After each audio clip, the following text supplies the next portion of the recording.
الحمد لله وحده والصلاة والسلام على من لا نبي بعده صلى الله عليه وعلى آله وسلم أما بعد فاللهم لا علم لنا إلا ما علمتنا إنك أنت العليم الحكيم إن شاء الله عز وجل إليني تسواجي ما جاء جوكو إليكتا nínú àlàyé lórí ọ̀rọ̀ nípa al-imam tí àwọn èèyàn wáyé tí wọ́n ń gbé àwọn ọ̀rọ̀ táwọn olùmọ̀ sọ nípa olórí gbogbo ìlú, ẹni tó jẹ́ olórí gbogbogbò fún ìlú kan pàtó tí wọ́n ń gbé fún ìmáàmù ìletò kan àbí gbèríko kan ní agbègbè wọn, ní ìlú wọn. So àti mú àwọn oríṣiríṣi nǹkan wá síwájú. Àkọ́kọ́ mo fẹ́ pàkíyèsí síbi ọ̀rọ̀ kan tí mo kà níbi ọ̀rọ̀ al-imam Muhammad ibn al-Hussein al-Ajurri rahimahullahu ta'ala. So níbi tí wọ́n ti ń sọ̀rọ̀ nípa pé ntí àwọn al-a'imma fi kulli al-bilad, nípa àwọn a'imma níbi gbogbo ìlú, so mo tú sí pé àwọn olórí ní gbogbo ìlú. So a'imma níbẹ̀ yẹn ní tí wọ́n gbà lórí àwọn a'imma ẹ̀sìn tó rẹ̀ pé wọ́n dárúkọ Malik,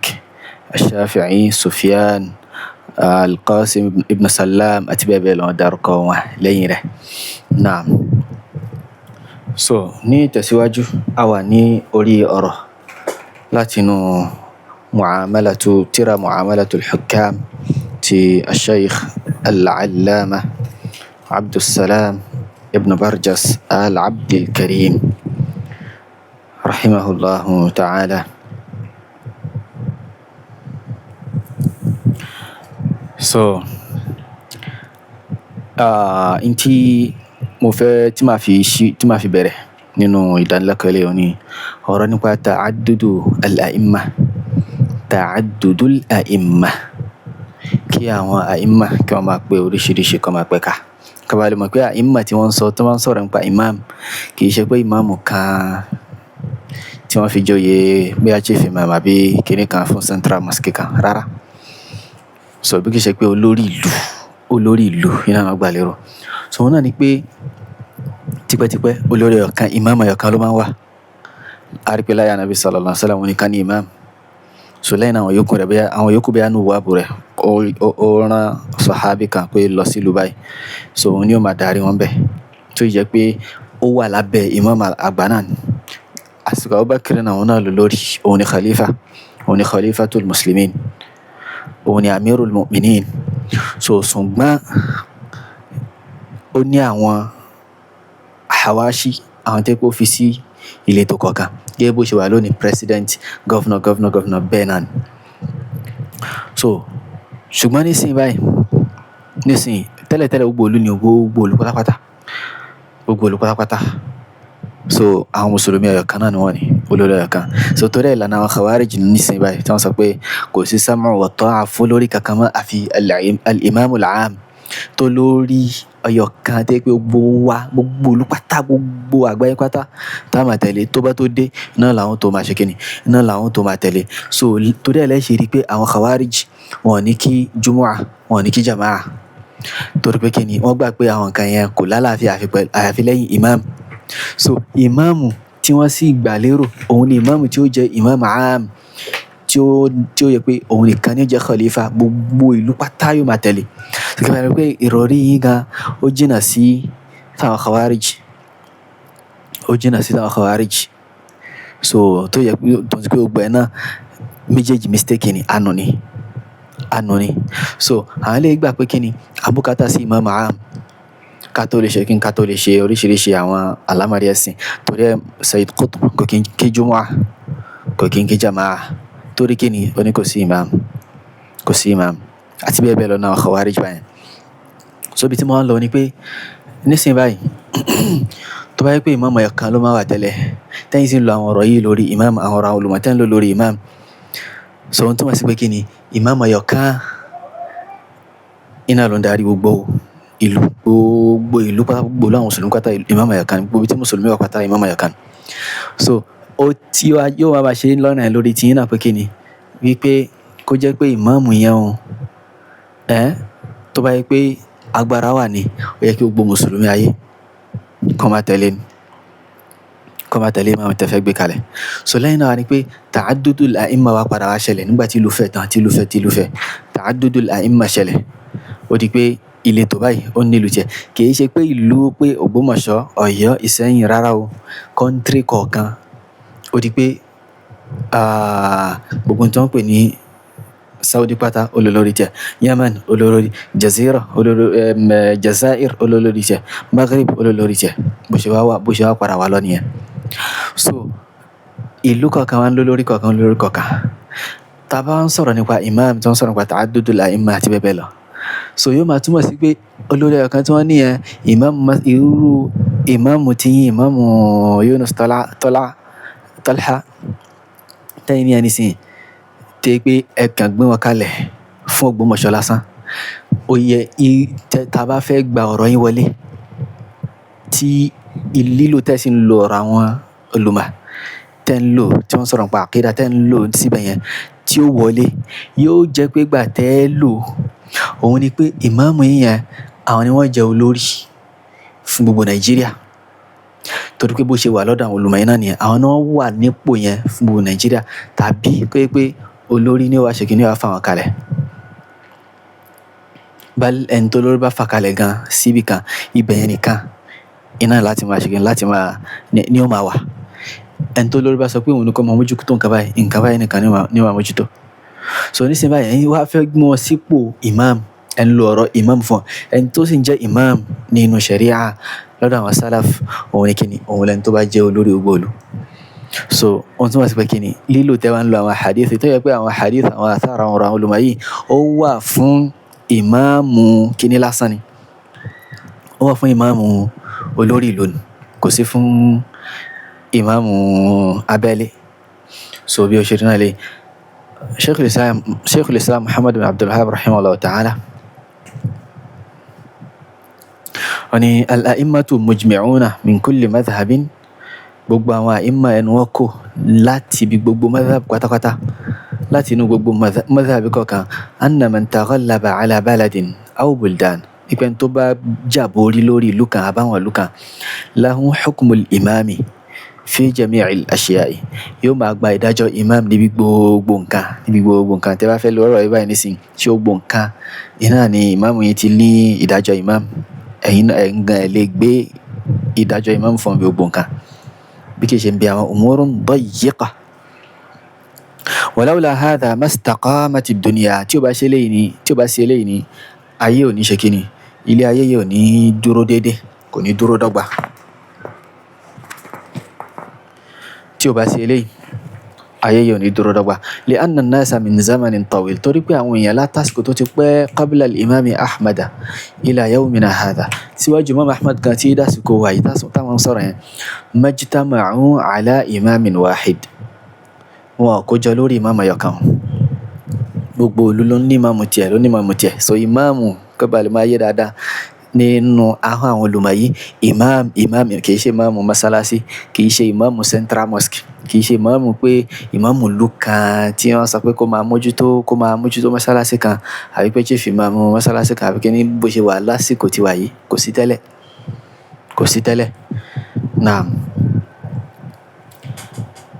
ولا يعرفون أحدا من العلماء ذكر أن شيئا من الأحكام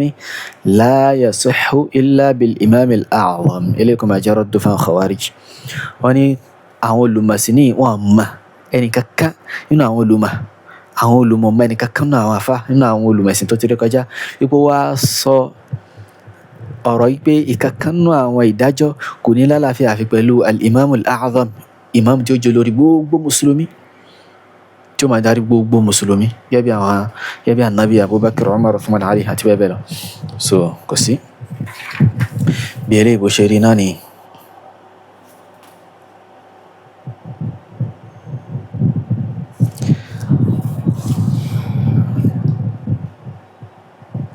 so lẹ́yìn náà tí máa tún fẹ́ lò níbí òun ni pé afáàní al-a'immatu alladhina amara an-nabiyyu sallallahu alayhi wa sallam bi ta'atihim àwọn àìmà tí Ànábì pàṣẹ pé ká máa tẹ̀lé wọn ẹgbẹ́ humul a'immatul mawjuduna al-ma'lumun àwọn làwọn àìmà tàdámà tí wọ́n sì exist kìí ṣe ìmáàmù kan tí ò sí yẹ́bù ṣe wà nínú rẹ̀ àwọn ènìyàn pé ìmáàmù kan ó wọ sirdab àwọn Rafida pé ó jáde so àsìní tẹ̀lé nìkan kan àfi tí mọ́mí bá tó jáde alladhina lahum sultanun wa qudrah naam àwọn tí kí wọ́n ní sultan wọ́n ní agbára so níbi báyìí sọ̀ní àwọn yín àti ìmáàmù yín wọ́n á jábọ́ níbi pẹ̀lú àwọn kan tí a mú wáyé lọ́dọ̀ àwọn olùmọ̀ afáàní amma man kana ma'duman ẹ̀rí ìmáàmù tí ò sí tí ò exist aw la qudrata lahu ala shay'in asla bí kò tiẹ̀ lágbára lórí nǹkan kan ṣe ìmáàmù Yunus Talha tí wọ́n lágbára láti ṣe tanfidh alámàrí jihad kò sí alámàrí ìfọ̀kànbalẹ̀ nínú ìlú kò sí àti bẹ́ẹ̀ bẹ́ẹ̀ lọ àti bẹ́ẹ̀ bẹ́ẹ̀ lọ so ìmáàmù tí wọ́n ń sọ kì í ṣe ìmáàmù nínú ẹ̀sìn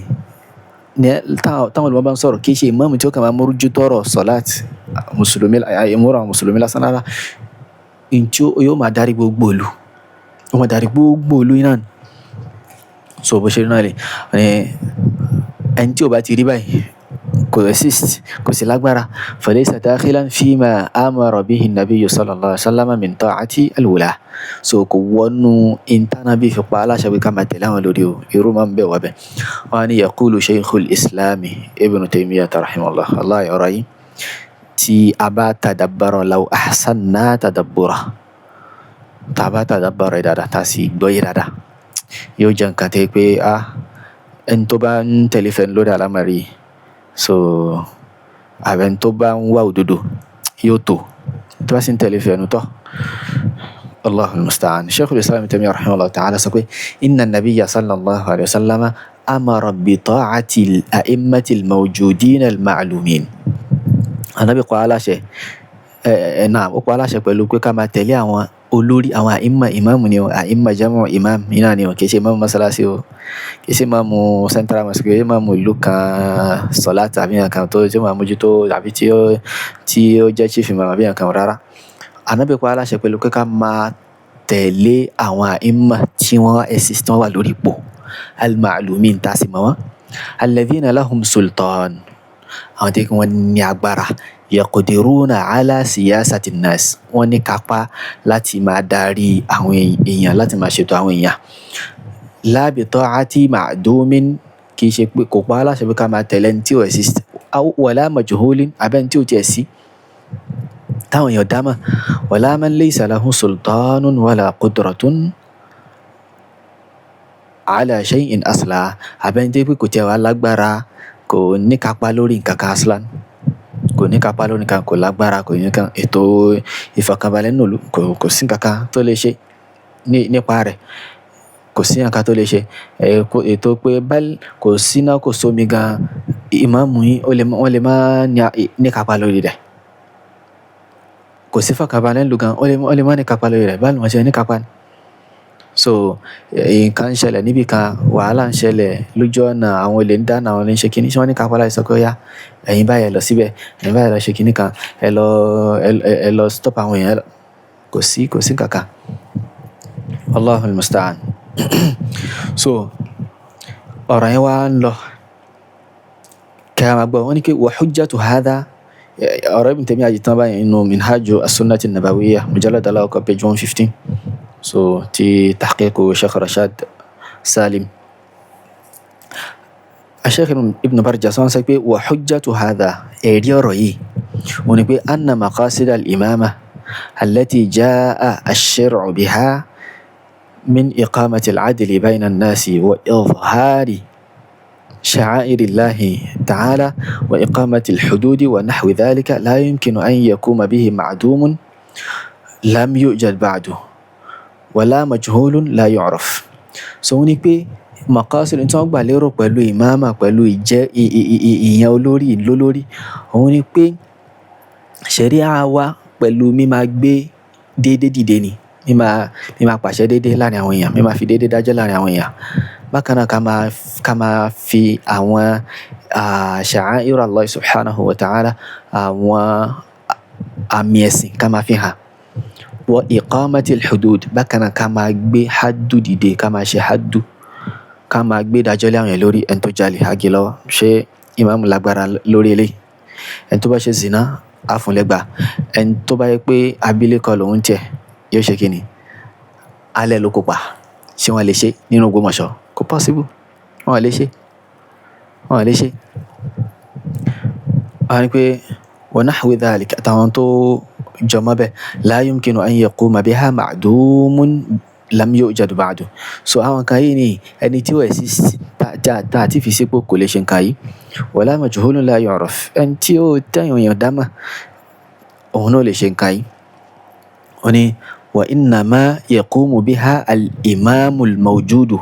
ẹni tí ó máa ṣe irú nǹkan yìí nìkan òun ni ìmáàmù tó exist tó wà. Alladhi ya'rifuhul muslimuna umuman, ẹni tí gbogbo àwọn mùsùlùmí pátá ni wọ́n mọ̀. Ulama'uhum wa 'awwamuhum,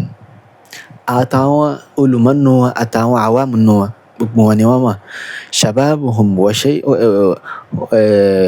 Shababuhum wa shaybuhum, àwọn ọ̀dọ́ nù àtàwọn àgbàlagbà nù. Rijaluhum wa nisa'uhum, ọkùnrin wọn obìnrin wọn. Walladhi lahu qudratun 'ala infadhi maqasidil imama, bákan náà irú ìmáàmù bẹ́ẹ̀ yóò jẹ́ tó lágbára láti máa apply àwọn in tí wọ́n expect lọ́dọ̀ ẹni tó bá jẹ́ ìmáàmù nínú àwọn ìdájọ́. Wọ́n ní fa idha amara bi raddi mazlamatin ruddat, tó bá pàṣẹ pé ó yá lágbájá ìṣàbòsí fún lágbájá yìí dá padà, wọ́n dá padà. Torí pé lágbára, kì í pẹ́ tí ó kàn sọ̀rọ̀ lásán. Tí pé anybody lè sọ pé rárá mi ò gba ọ̀rọ̀ tẹ́ sọ yìí, mi ò gbọ́ ọ̀rọ̀ tẹ́ sọ yìí. So torí làwọn yẹn fi ń bá yín fà. Tó bá yẹ pé agbára kan, tó bá yẹ pé ṣẹ̀ríà fún ìmáàmù lágbára tó tọ́ ni, kò sẹ́nìkan tí ó bá yín ṣe kíni, tí ó bá yín fà kankan. Kò sẹ́nìkan tí ó bá yín fà kankan. So wọ́n ti máa pàṣẹ báyìí gan ni, kò tí ì pé bí àwọn pàṣẹ àbí kankan, àwọn èèyàn ò agree pẹ̀lú yín gan. Wa idha hakama bi haddin uqim, tó bá pàṣẹ pé ó yá lágbájá yìí ó ti jalè, ẹ lọ gé lọ́wọ́, wọ́n gé lọ́wọ́. Lágbájá yìí ẹ kàn ṣe kìlọ̀ fún pẹ̀lú pé kẹ́nà lẹ́gba ni, wọ́n náà lẹ́gba àti bẹ́ẹ̀ bẹ́ẹ̀ lọ. Wa idha azzara nufidha ta'ziruhu, tí ó bá tí mo sọ tán náà nísìnyí pé tó wáyé pé ẹ kàn ṣe kìlọ̀ fún ni, kò sí ìdájọ́ fún tí ó ṣe, ṣùgbọ́n ẹ lọ fún lẹ́gba, ẹ lọ ṣe nǹkan báyìí fẹ́ tí mọ́lé fúngbà díẹ̀, wọ́n á ṣe kíni, wọ́n á tẹ̀lé. نفذ تعزيره وإذا عزر نفذ تعزيره أو تعزيزه في رعيته ونحو ذلك. So in tó bá sọ tó dá lẹ́jọ́ pé ẹ lọ ṣe nǹkan báyìí fún yẹn báyìí, wọ́n á ṣe láàrin àwọn ọmọlẹ́yìn rẹ̀, àwọn tó ń dájẹ́. ونحو ذلك مما هو من مظاهر السلطان والولاية, àtàwọn nǹkan tó jọ eléyìí nínú àwọn in tí a máa ń rí tó rọ̀ mọ́ ìjẹ́ olórí, ìwà nípò olórí. Ó ní فهذا هو الذي يحقق الله على يديه مصالح المسلمين. Irú olórí báyìí tí ròyìn rẹ̀ rí báyìí, òun ni Allah ló máa actualize àǹfààní àwọn mùsùlùmí, ló máa ń jẹ́ kí in tí ó ṣe àwọn mùsùlùmí láǹfààní kó ṣẹlẹ̀ gbọ́wọ́ rẹ̀. Ó ní fata'manu bihi as-subulu, pẹ̀lú wíwà nípò olórí ọ̀nà lálàáfíà,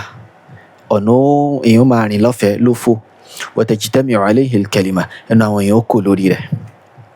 ẹnu àwọn èèyàn kò lórí rẹ̀. Wa tuhfadhu bihi baydatu ahli al-islam. So àwọ̀ funfun ìsìláàmù yóò ṣe kíni, yóò jẹ́ nǹkan tí ó wà ní ṣíṣọ́, tí ààlà kankan ò ní ta sí, epo ò ní ta sí. Ẹ̀wà rọrọ̀ yìí, ọ̀rọ̀ tí a fẹ́ sọ nísìnyí, ó ṣe kíni, ó ṣe pàtàkì gan,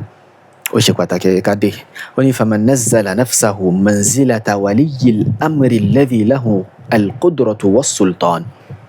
ẹni tó bá fi lọ gbéra rẹ̀ sípò waliyyul amri, olórí, imam tó ní agbára àti sultan tó ní quwwa, ala siyasati nas, lórí pé wọ́n máa ṣe kíni, wọ́n máa dá wọn yẹn jẹ. Fada'a jama'atan lis-sam'i wat-ta'ati lahum, tó wá pe àwọn èèyàn kan, tó pe àwọn ìjọ kan gẹ́gẹ́ bí wọ́n ti pè yín, káwà pé bóyá wọ́n ti pe afa tó ń defend alámọ̀rí ni afa Abdulkadir wọ́n ti pè é pé ó yá nǹkan báyìí lẹ́ẹ̀ máa ṣe àbí mufti ni wọ́n kọ́ pé so mufti náà ti pè àwọn èèyàn síbi àwọn nǹkan yìí so fada'a jama'atan ó wá pè àwọn èèyàn wípé kí ni lis-sam'i wat-ta'ati lahum ẹ máa gbọ́rọ̀ sí lẹ́nu ẹ sì máa tẹ̀lé aw a'tatuhu tilka al-jama'atu bay'atan àbáwọn jama'a yẹn ẹ̀yin jama'a wọn tẹkura yín jọ ẹ wá fún wọn ní báyà pé àwa ti ṣe pledge fún ìmáàmù wa o tasma'u wa tuti'u lahu bi mujibiha tẹ́ báyà tá fún yín yẹn a máa gbọ́rọ̀ sí lẹ́nu a sì máa tẹ̀lé yín ní ti báyà yẹn tó kó sínú aw da'a an-nasa ila an yahtakimu ilayhi fi raddi al-huquqi ila ahliha àbótiẹ̀ wá pé àwọn èèyàn àbáyín náà lẹ́ ń bá pé ni pé káwọn èèyàn máa gbédájọ́ lọ sọ́dọ̀ rẹ̀ níbi pé a fẹ́ dá ìwọ̀ padà sọ́dọ̀ ẹni tó níwọ̀ pé wọ́n ṣàbòsí fún yàn ẹ jẹ́ ká a fẹ́ dá padà a fẹ́ gbà tahta ayyi musamman kan kí n tẹ́ ẹ bá pé bóyá chief imam lẹ pé ni bóyá kinní kan lẹ pé ni bóyá kinní kan lẹ pé ni àti bẹ́ẹ̀ bẹ́ẹ̀ lọ wa nahwi dhalika àtàwọn tí ó jọ wa waliyul amri qa'imun zahir tó jẹ́ pé olórí ẹni tó jẹ́ olórí ìlú ó ṣe kíni ó sì exist ó sì hàn bí a bá ṣe lólórí afáàní faqad hadda Allaha wa rasulahu Allahu irú ẹni bẹ́ẹ̀ ńkọ́ ó ti yapa Allahu àtòjíṣẹ́ rẹ̀ wa khalafa muqtada sharia ó sì yapa tí sharia ń pèpè fún tí sharia tí ó dálé lórí wa kharaja minal jama'a irú ẹni bẹ́ẹ̀ ṣe kíni ó ti yapa jama'a so àti ní imam àti lólórí ìlú ẹ̀yin wá gbé nìkan sí ẹgbẹ́ kan pé òun náà ó ní sam'u wa ta'a so ẹ ti ṣe kíni ẹ ti laqad khalaftum al-jama'a afáwani ya Sheikh Abdulsalam ibn Barjas rahimahullah ni pé fala tajibu ta'atuhu irú ìmáàmù báyìí kì í ṣe ọ̀ràn yẹn ni kí ẹ máa tẹ̀lé o bal tahrum bí kì í ṣe pé ọ̀ràn yẹn ni àbí kì í ṣe pé haramu ni kí ẹ máa tẹ̀lé gan haramu ni kí ẹ máa tẹ̀lé irú ìmáàmù báyìí wala yajuzu tarafu'u ilayhi èèyàn sì gbọ́dọ̀ máa gbé àlámọ̀rí lọ bá pé nǹkan báyìí ló ṣẹlẹ̀ láàrin ìlú lọ́dọ̀ àwọn èèyàn gbọ́dọ̀ máa gbé lọ bá wala yunfadhu lahu hukmun kò sì gbọ́dọ̀ dájọ́ káwá apply ìdájọ́ náà wa man azarahu àtẹ̀yìn àti mufti yín àti àwọn tí wọ́n ń pèpè lọ síbi nǹkan yìí wa man azarahu ẹnikẹ́ni tó bá wá ń kún un lọ́wọ́ tó ń ṣe kí ni tó ń support ẹ̀ aw nasarahu tàbí ń kún un lọ́wọ́ wọ́n assist ẹ̀ bimalin bẹ́ẹ̀ pẹ̀lú dúkìá ni aw kalima tàbí pẹ̀lú gbólóhùn gẹ́gẹ́ bẹ́ẹ̀ ń ṣe ń pèpè tẹ́sí ń lo ọ̀rọ̀ àwọn olùmọ̀ nílòkulò láti fi support nǹkan yẹn aw aqalla min dhalik àbí pẹ̀lú tó tiẹ̀ kéré síbẹ̀ yẹn lọ faqad a'ana ala hadmil islami ìrìn bẹ́ẹ̀ ti kúnyàn lọ́wọ́ ó ti ń ṣèkún lọ́wọ́ lórí wíwú ẹ̀sìn islam wa taqtili ahlihi bákan náà máa pa àwọn mùsùlùmí wa sa'a fil ardi fasada ó sì ti ń bọ́sẹ̀sẹ̀ lórílẹ̀ pẹ̀lú mímáa ṣe kí ni máa ṣe ìbàjẹ́ ó ti ń fọ́n ìbàjẹ́ ká lórílẹ̀ torí pé nǹkan yìí ń tẹ́wọ́n pèpè sí nísìn yóò bí wàhálà bàtà tí wọ́n ti ń sọ wípé àwọn èèyàn ti ń rá wọn gan àwọn tí wọ́n gbà fún ìmáàmù yẹn wọ́n ti ń rí wọn sí pé bí kèfèrí làwọn eléyìí sára wa lélẹ́yìí wọ́n sálámà sí sára eléyìí wọ́n sálámà sí sára eléyìí wọ́n tí wọ́n sára wọn sálámà sí torí kí ni ààrí ní central mosque yìí kí ni wọ́n ṣe ọjà agbóni àbí mímá orúkọ ìgbìyànjú dáadáa sẹ́yìn náà nǹkan yẹn wallahu almusta'an wallahu la yuhibbul mufsidin Allahu sì nífẹ̀ẹ́ sí àwọn oníbàjẹ́ so ká tún dá dúró báyìí náà lórí tírà yìí ká délé náà dúró báyìí lórí mu'amalatu al-hukam àwọn nǹkan yìí ẹ̀yin náà lè padà síbẹ̀ kẹ́ lọ ká dáadáa yóò yẹ inshallah ta'ala so lẹ́yìn náà ni pé ìmáàmù ṣẹ̀ríà tí àwọn olùmọ̀ tí wọ́n ń sọ̀rọ̀ nípa rẹ̀ tó bá ń sọ̀rọ̀ nípa imam yóò jẹ́ ìmáàmù kan tó jẹ́ pé kí ni a máa ṣe jihad lẹ́yìn rẹ̀ torí ẹ̀ ṣe rí nínú àwọn tíra usulu sunna lóríṣiríṣi nípa kí ni wípé wa nara al-jihada ma'a a'immatina wa ulati umurina àti bẹ́ẹ̀ bẹ́ẹ̀ lọ yẹ́ bí ó ṣe wá inshallah ta'ala tí انتما كما بي حديث أبي هريرة رضي الله عنه إليه الإمام البخاري تنقل كتاب الجهاد قال رسول الله صلى الله عليه وسلم الإمام جنة يقاتل من ورائه الإمام جنة جاغاني boundary kan ni ìṣọ́ kan ni tó yẹ pé kí ni yuqatalu min waraihi a máa jagun lẹ́yìn rẹ̀ ni ìmáàmù sọ fún wa pé ó yá ẹ jẹ́ ká lọ jogun a sì tẹ̀lé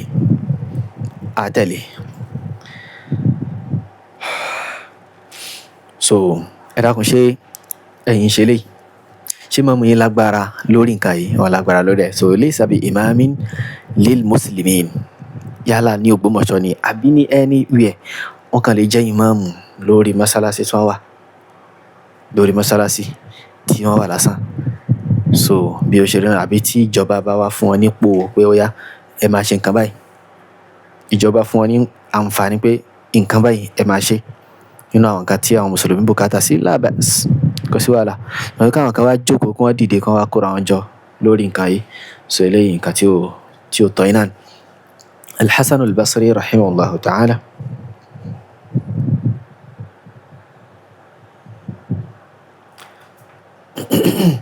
أني أربع من أمر الإسلام إلى السلطان إن كان ماني كوا تيكون نوع الأمر الإسلام ني سبما olórí iná ni a fi sí lọ́dọ̀ so àwọn ọ̀rọ̀ yìí ni láwọn àsìkò tó yẹ pé àwọn olórí ni wọ́n mójútó àwọn nǹkan yìí ni láwọn àsìkò yẹn àwọn olórí àwọn sọ pé dandan ni làwọn nǹkan yìí ṣùgbọ́n inú lùzúmù súnà iná ní nǹkan yìí wà pé kí ni kí yẹn ṣe nǹkan yìí fọlórí kò túmọ̀ sí pé tí yẹn bá ṣe gbàbọ̀mí náà kò tọ́ ṣùgbọ́n tó bá yẹ pé olórí nìkan iná ló pàṣẹ pé ó yá nǹkan yìí ẹ máa ṣe ń bì ibi ilẹ̀ sì gbọ́dọ̀ máa ṣe ìyẹn gbọ́dọ̀ máa ṣe ṣùgbọ́n ní síbẹ̀ gbogbo ló ti fẹ̀ kò possible kó lórí wa ká sọ pé ibi táwọn wà yẹn gbogbo wa gbọ́dọ̀ máa kírun lẹ́yìn wọn rárá kò possible so wá ní pé alḥukumu dídájọ́ alfẹ́yù àwọn nǹkan tí wọ́n kó bọ̀ láti nínú dúkìá àwọn kèfèrí láyé ìjagun gbà aljihadu jihad ìjagun sójú ọ̀nà Allah subhanahu wa ta'ala aljumu'a ìrun jumu'a mímá kírun jumu'a lẹ́yìn wọn nítorí láṣẹ rí nínú usulu sunnah ti al-Imam Ahmad pé ìrun yẹn salatul jumu'a rak'atayni تامتان أو تامتين أو تامة أو كما قال أو أبا إن شاء الله تعالى so pé rákà méjì ni so èèyàn gbọ́dọ̀ repeat ẹ̀ èèyàn gbọ́dọ̀ lọ́tún kí ẹni tó bá tún kí فهو مبتدع ضال أو كما قال so bí ó ṣe rí iná lélẹ̀ bó ṣe rí iná ni lẹ́yìn náà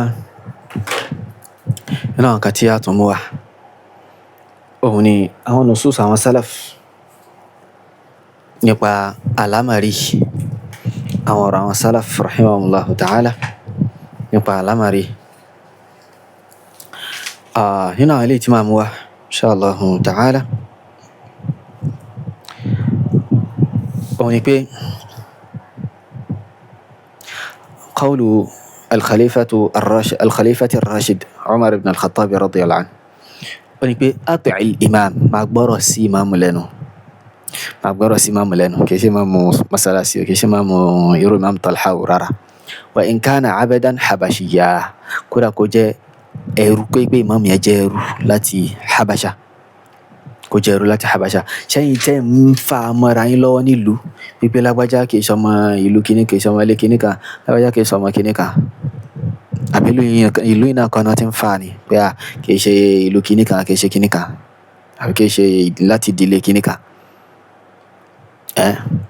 tó yẹ pé nínú ṣẹ̀ríà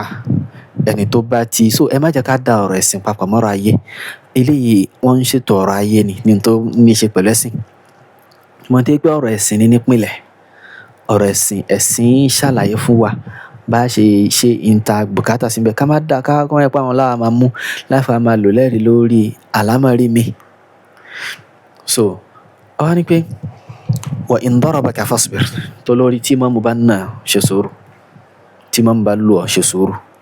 Wa in haramaka fasbir, tó bá ní nǹkan kan tó yẹ kó gbà lọ́wọ́ rẹ̀ nínú àwọn nǹkan tó lẹ́tọ̀ọ́ sí, ǹjẹ́ yìí ní nǹkan kan tẹ́ lẹ́tọ̀ọ́ sí nínú ìlú tó yẹ pé ọ̀rọ̀ ìlú ni, tó yẹ pé ó sì ń bọ́ sí inú àpò Imam Yunus Talha, tó yẹ pé tí wọ́n bá wá fún yín, a sọ pé ẹ ṣe sùúrù. Kò sí nǹkan kan tó ń wá láti ìlú, gbogbo ìlú, tó yẹ pé ọ̀dọ̀ wọn ló ń dé sí, tó bá wà ẹ jẹ́ ká mọ̀ pé nǹkan kan wọ̀lú náà àwọn ọ̀rọ̀ ìlú. So àwọn ìmáàmù yóò nǹkan yìí, a rí pé ìlú ń gba táàkì ló ń ṣe kíní kan àti bẹ́ẹ̀ bẹ́ẹ̀ lọ́nà àwọn umur. Wọ́n ní wa in da'aka ila amrin munqisatin fi dinik, tó bá wá pè ọ́ lọ síbi àlámọ̀rí kan tí ó dín ẹ̀sìn rẹ̀, tí ó mú ẹ̀sìn rẹ̀ kúrú, faqul, sọ fún wa pé sam'an wa ta'a, mo gbọ́ mo sì gbà. Dami duna dini, ẹ̀sìn mi ó lẹ́sìn ju, ẹ̀jẹ̀ mi lẹ́sìn ju ẹ̀sìn mi lọ, ẹ̀jẹ̀ mi ó lẹ́sìn ju ẹ̀sìn mi lọ. So bí eléyìí bó ṣe rí iná ni eléyìí.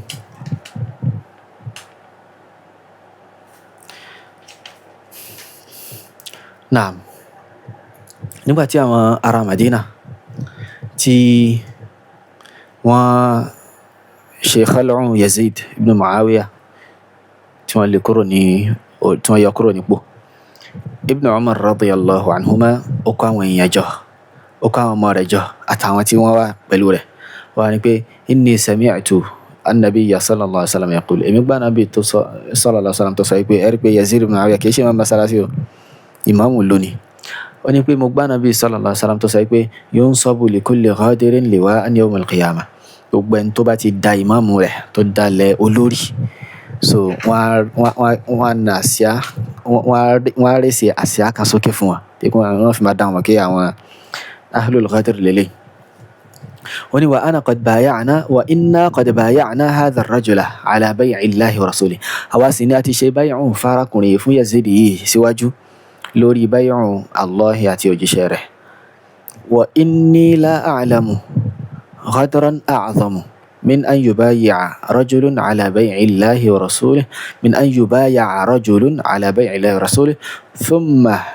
ينصب له القتال. So èmi ò mọ jàmbá àbòsí tó fi ń tó kí àwọn yẹn ti ṣe báyà fárakùnrin kan lórí báyà Allah àtòjíṣẹ́ rẹ̀, so lẹ́yìn náà àwọn yẹn wá ṣe kí ni wọ́n wá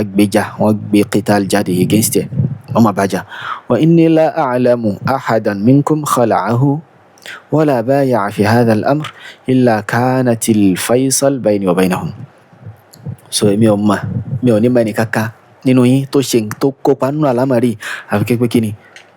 àjọ yàrá wa àníjọ ṣe mọ́. So gbogbo àwọn ọ̀rọ̀ yìí fún olórí ìlú ni, kì í ṣe kíní bí ó ṣe rí náà ni. So lẹ́yìn náà Ibn Mas'ud radiyallahu anhuma, Abdullah ibn Mas'ud, ó ní pé inna hadha sultan yóò lórí yìí qad ibtulitum bihi, àdánwò ni wọ́n ti fi, àdánwò ló jẹ́ fún yín. Fa in adal, tó bá ṣe déédé, kana lahu al-ajr, tó bá ṣe déédé bí kíni, ṣe déédé bí salati ni àbí kíni, déédé níbi ìdájọ́, déédé níbi fífún àwọn ọmọlẹ́yìn rẹ̀ ní nǹkan tí wọ́n lẹ́tọ̀ọ́ sí. So tó bá ṣe déédé yóò gbẹ̀san. Wa alaykumu shukr, ó sì jọ́ràn ẹ̀ lórí tí kẹ́ máa dúpẹ́. Wa in jara, tó bá wá ṣàìdá, kana alayhi al-wizru, yóò máa gbẹ̀ṣẹ̀. Wa alaykumus sabr, ẹ̀yin sì gbọ́dọ̀ ṣe sùúrù. Anas ibn Malik radiyallahu anhu, ó ní nahana kubara'una min ashabi rasulillahi sallallahu alaihi wasallam, àwọn àgbààgbà wa, àwọn aṣíwájú wa nínú àwọn sàhábí Ànábì sallallahu alaihi wasallam, wọ́n kọ̀ fún wa. Lẹ́yìn tó sọ pé kí ni la tasubbu umara'akum, ẹ má wá bú àwọn olórí yín, wala taghushuhum, ẹ má ṣe jàmbá fún wọn, wala tubghiduhum, ẹ má bínú sí wọn, wattaqullah, ẹ páyà Allahu, wasbiru, ẹ ṣe sùúrù, fa innal amra qarib, torí pé àlámọ̀rí náà ìyẹn pé ikú ó súnmọ́ láìpẹ́ láì jìnnà, ìmọ̀ kẹ́kù tàbí káwọn náà tàbí kí wọ́n kú tàbí kí wọ́n fipò lẹ̀.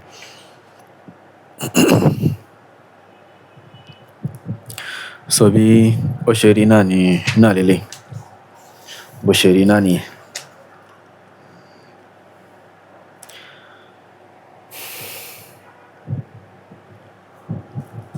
so lẹ́yìn náà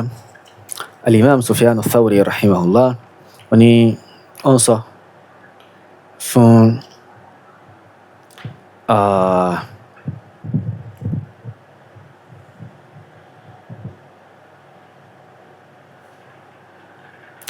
wọ́n sọ fún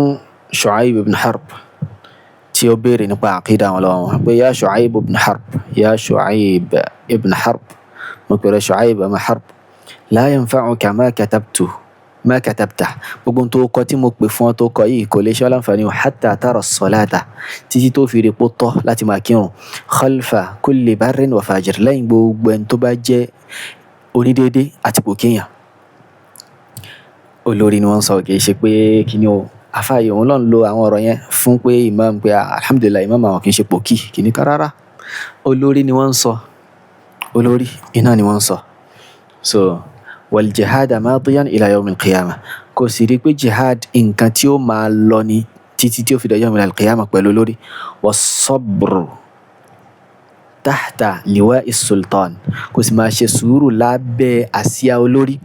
Jara am adala, yálà ó ṣe kíni ó ṣe déédé àbó ṣe àìdá. So torí ẹ̀ ìyapa ẹnu ó gbajúmọ̀ láàrin àwọn ahlu sunnati wal jama'a àti àwọn ahlul bid'ah nínú alámàrí tọ́lọ̀bá ní kí n tẹ̀rí ọ̀rọ̀ kan nípa usulu àwọn al-mu'tazila nínú sharh as-sunnah al-Barbahari náà ni pẹ̀lú sharhu Sheikh al-Fawzan hafidhahullahu ta'ala.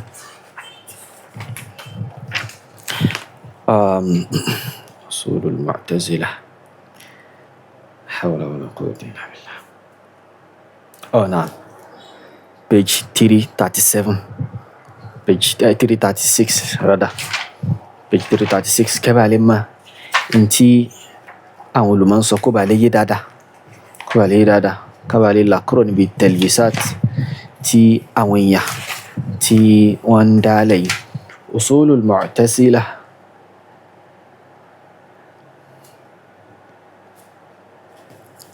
نعم الشيخ الفوزان حفظه الله تعالى lórí ọ̀rọ̀ al-Barbahari tó sọ pé ومن صلى خلف إمام فلم يقتد به فلا صلاة له, ẹnikẹ́ni tó bá kírun lẹ́yìn ìmáàmù kan tí ó ṣe kíni tí kò tẹ̀lé ìmáàmù náà, so irú ẹni bẹ́ẹ̀ ńkọ́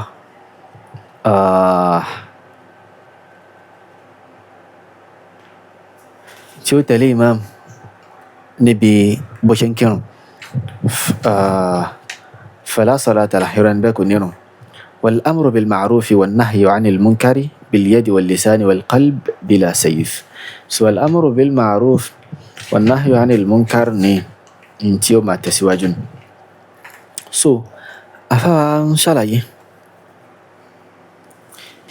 ṣàlàyé ya Sheikh al-Fawzan hafidhahullahu ta'ala ni pé سبق بيان وجوب الأمر بالمعروف والنهي عن المنكر, ó ti ṣíwájú ìṣàlàyé ìjọ́ranyàn ìmá pàṣẹ dáadáa ìmá kọ̀ bàjẹ́, wa annahu ala hasabil istita'a, àti pé bóyá bá ṣe lágbára mọ́, lakin qawluhu bila sayf, ọ̀rọ̀ tó sọ pé láì nílò dáyé ya'ni la yajuzu hamlu as-sayfi ala as-sultan, ẹni pé kò tọ́ láti máa gbé dà sókè lé olórí lórí, ẹ̀rí pé olórí ni wọ́n sọ̀rọ̀ nípa rẹ̀ kìí ṣe ìmáàmù kìníkà. ويقال تيوا ما صايبي هذا من الأمر بالمعروف والنهي عن المنكر, إليه إنه عن قاشة عن كابرون, هذا مذهب الخوارج والمعتزلة, إليه مذهب خوارج معتزلة. ويقولون وما صايبي إن السلطان فاسق, أولو رواي بوكين يعني يقولون خوارج معتزلة نية. So وهذا من إنكار المنكر, سيري لدى تمام إنه كوي إنكابرون, وهذا هو المنكر نفسه, إليه غانغا سيني منكر غاني تما لو كسين, لأن الخروج على ولي الأمر هو المنكر نفسه, توري ما جاد لوري هو غانغاني منكر, بي إمام تنصى ولي الأمر ني سلطان ني لأنه معصية للرسول طريق ما يقع النبي صلى الله عليه وسلم ما يقع جشن ولما يترتب عليه من الضرر العظيم من سفك الدماء أتي أن كان يقبل الشلل اللي أفتاره nípa pé kéèyàn máa tẹ̀jẹ̀ sílẹ̀ واختلال الأمن àti pé kò ní sí ìfọ̀kànbalẹ̀ mọ́ وتفرق الكلمة gbólóhùn yóò yapa ẹnu àwọn yóò yapa àfáàní مفاسد عظيمة àwọn ìbàjẹ́ tó lágbára ni أشد من الصبر على معصيته ومخالفته tó tún lágbára ju kéèyàn ṣe sùúrù lórí ṣíṣe Allahu àti àwọn ìyapa tó àròdò lórí lọ. So àfáàní mi ò lè ka gbogbo ẹ̀ tán mọ́ سطر كيكرنا مفهوم ونقول وهذا مذهب المعتزلة والخوارج إليني لنا معتزلة خوارج فإن أصول المعتزلة ترك دايرة أصول معتزلة استقبال معتزلة على قول الأمر بالمعروف والنهي عن المنكر إن تنبع لرب اللوراني الخروج على ولاة الأمور الأمر بالمعروف والنهي عن المنكر لدوما ونكني ما يودا سولوري كما يودا سولوري ولو جبا شديدي سؤالك جيني التوحيد إتمارون نفي الأسماء والصفات كما تقول الأسماء والصفات لأن إثبات الأسماء والصفات شرك عندهم ترك كما في ركعة روين لفعل الله لدى وشرك إليك تاني العدل سؤالي ونفي القدر كنت أقول قدر سؤالك يعني المنزلة بين المنزلتين بي أنتو باجلش تنشاشن لا كوني جاء كيفرين لأيه وسن جاء مؤمني يوالاني مجين إليك هون إنفاذ الوعيد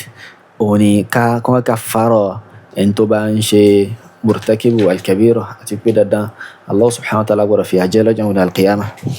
so bí eléyìí bó ṣe rí náà ni àti káwọn ẹwọ́rọ̀ yìí so mukhalafa gbajúmọ̀ láàrin àwọn ahlus sunnah àti àwọn oníbídà ni nípa alámàrí so tẹ́lẹ̀ láti máa rí nọ́ọ̀rọ̀ àwọn ahlus sunnah nínú àwọn salaf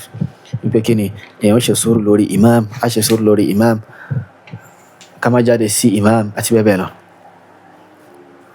So al-Imam Ahmad rahimahullah ta'ala nínú usul sunnah wọ́n sọ pé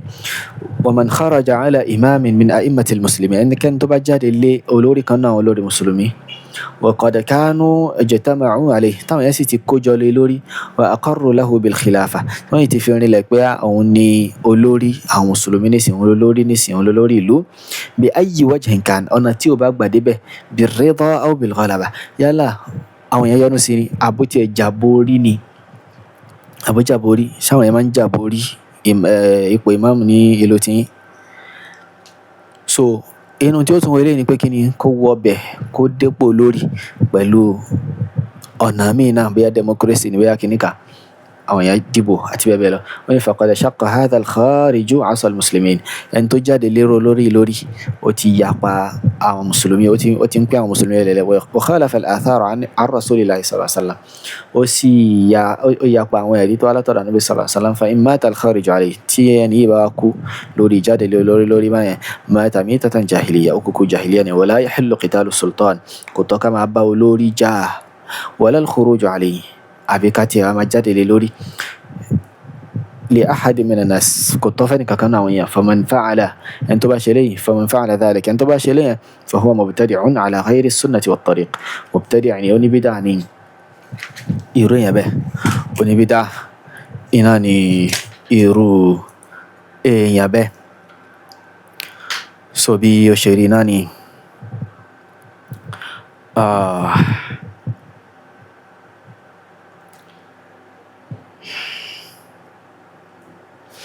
نعم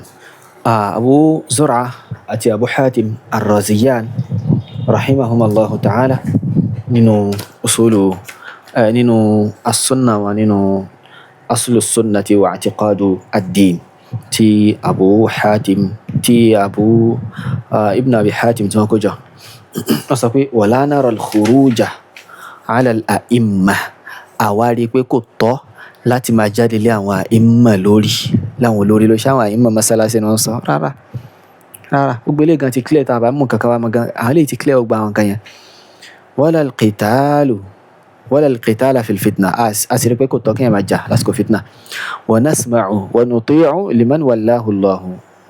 azza wa jalla amrana a sì rí pé àwa ń sìn ní a máa tẹ́tí gbọ́ a sì máa tẹ̀lé ẹni tí Allahu bá ṣe lólórí fún wa tó bá mú dépò lórí. wala nanzi'u yadan min ta'ah a sì ní yapa rẹ̀ a ní ṣe kíni a ní yapa rẹ̀. So tá bá padà sínú aslu sunnati wa i'tiqadu ad-din yẹn tó ká mọ́rọ̀ ká wá.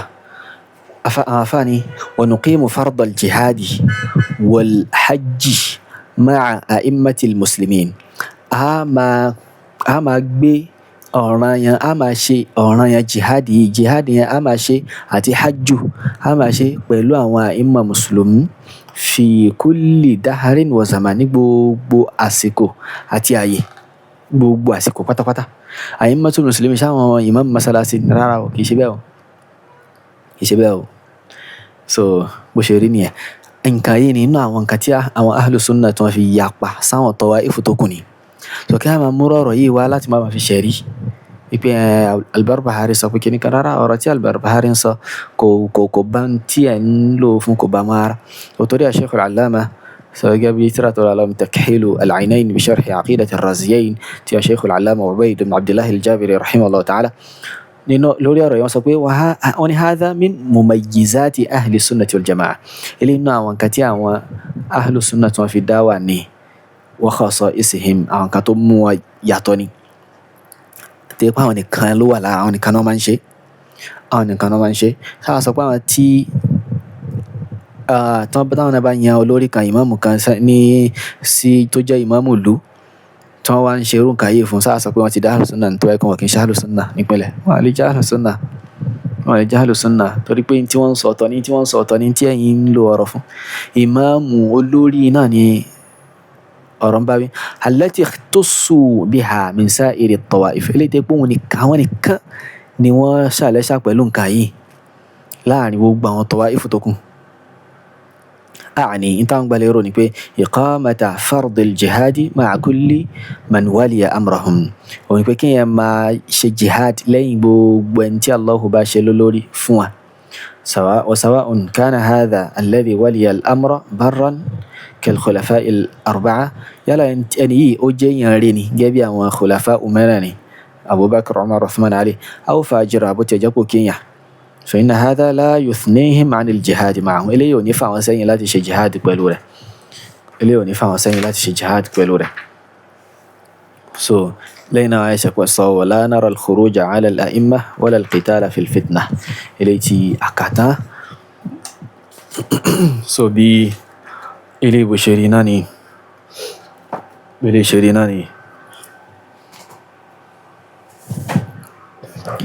so رميت ما تموا إن شاء الله عز وجل تجارة شيخ الإسلام محمد بن عبد الوهاب رحمه الله تعالى نينو عقيدة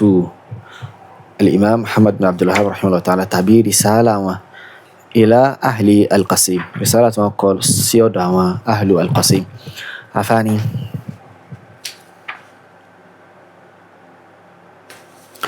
وأرى الجهاد ماضيا مع كل إمام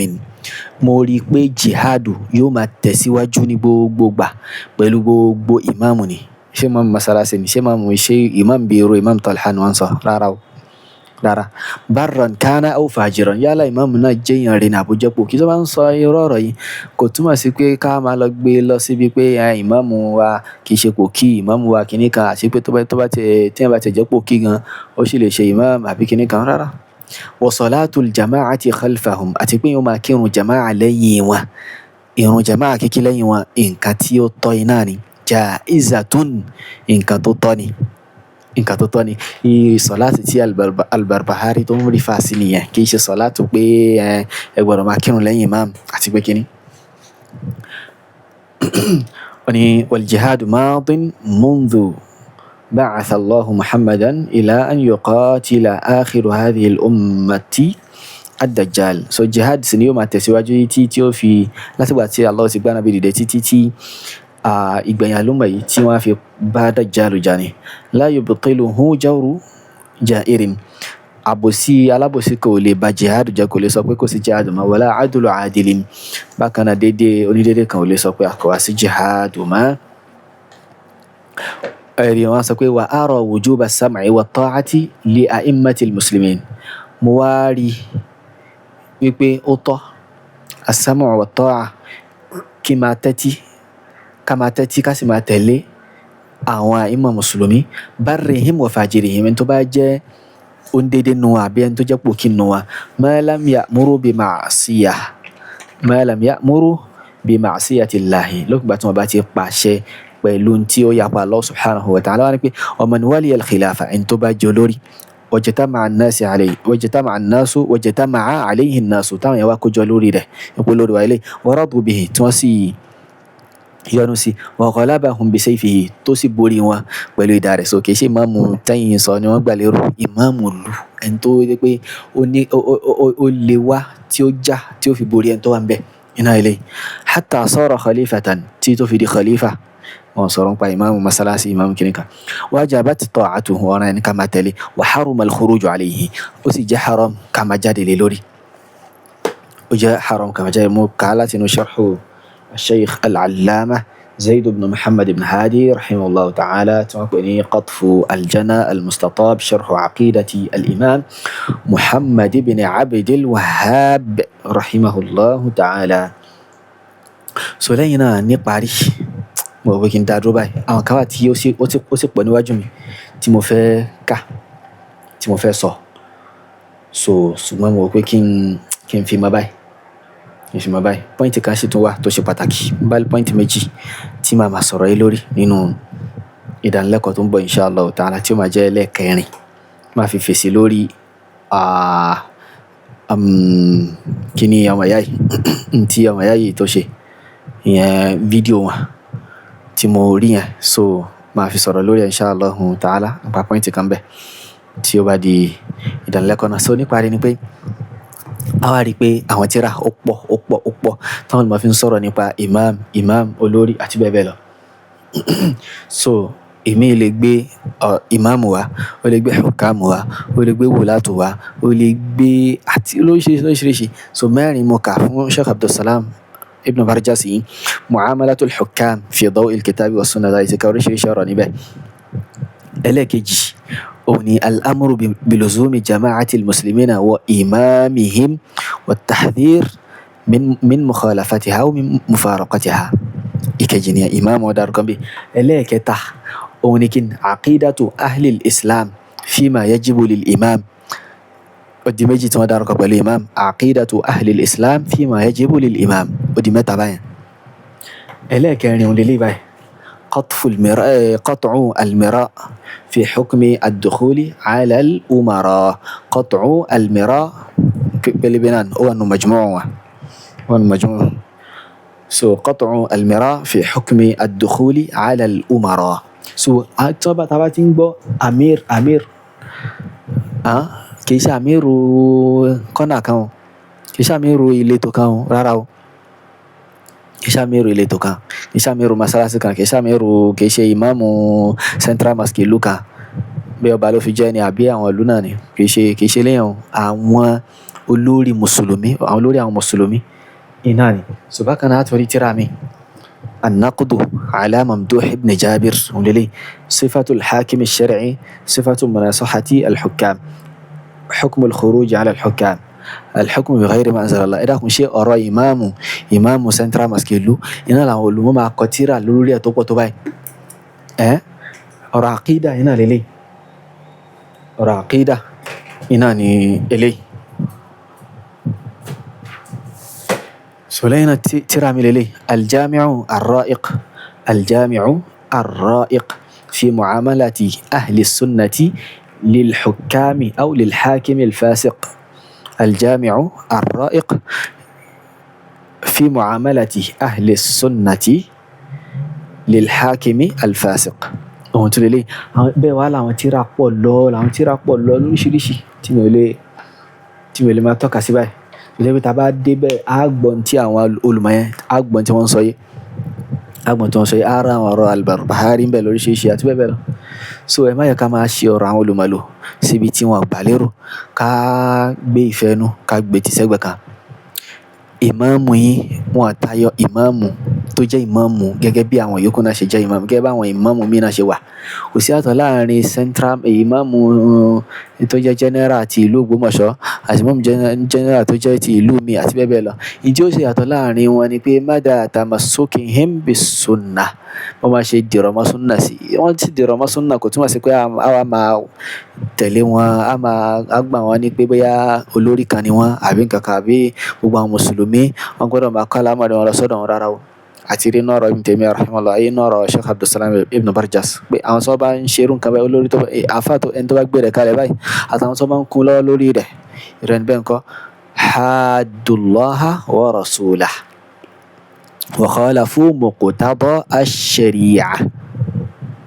So bí ó ṣe rí náà ní eléyìí. هذا والله تعالى أعلى وأعلم. سبحانك اللهم وبحمدك أشهد أن لا إله إلا أنت أستغفرك وأتوب إليك. والسلام عليكم ورحمة الله وبركاته.